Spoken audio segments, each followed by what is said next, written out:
ધરમપુરની અંદર એકદમ જ ચિંતાજનક અને એકદમ વિચારવા જેવી ઘટના ધરમપુરની અંદર બની છે, જેમાં વિધર્મી યુવક આદિવાસી સમાજની જે નાબાલિગ યુવતી છે એમને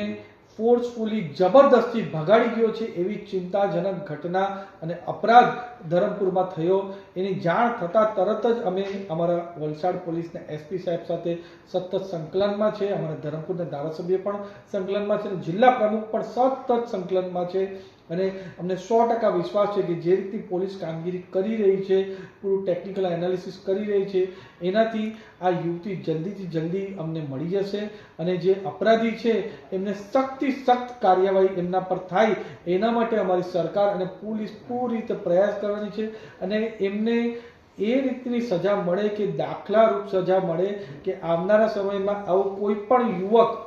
વિધર્મી યુવક આવા અપરાધ કરવા પહેલા 100 વાર વિચારે અને એમના ટાટિયા પણ ધ્રુજી જાય એવી સજા અમારી પોલીસની ટીમ અને સરકાર આપશે એવી અમને 100% ખાતરી છે. પણ ખાસ તમારા ચેનલના માધ્યમથી હું એ પૂછવા માંગુ છું કે વિપક્ષના લોકો જે આદિવાસી સમાજના મસીહા બનીને ફરે છે, આદિવાસી કરે છે, એ આ ઘટનામાં એક પણ શબ્દ કેમ નથી બોલ્યા? એ બતાવે છે કે એમના માટે આદિવાસી સમાજ ફક્ત ને ફક્ત વોટ બેંકની રાજનીતિ જ છે, એનાથી વિશેષ કંઈ પણ નથી. આ જ રીતે દાભેલમાં પણ જ્યારે અમારા આદિવાસી યુવકની, વિધર્મી યુવકે હત્યા કરી દીધી કારણ કે એમને ગૌ હત્યા કરવા માટે ઇનકાર કર્યો, ત્યારે પણ આ બધા વિપક્ષના લોકો 15 દિવસ લગીને ત્યાં ગયા નહીં હતા. એ બતાવે છે કે આદિવાસી સમાજ સાથે એમને કોઈ લેવા દેવા નથી. આ વોટ બેંકની રાજનીતિ માટે વિધર્મી લોકોને આ લોકો, વિપક્ષના લોકો છાવરી રહ્યા છે. પણ અમે તો ભારતીય જનતા પાર્ટીના કાર્યકર્તા છે, જે આદિવાસી સમાજ હોય કે કોઈ પણ સમાજ હોય, જ્યારે આવા વિધર્મી લોકો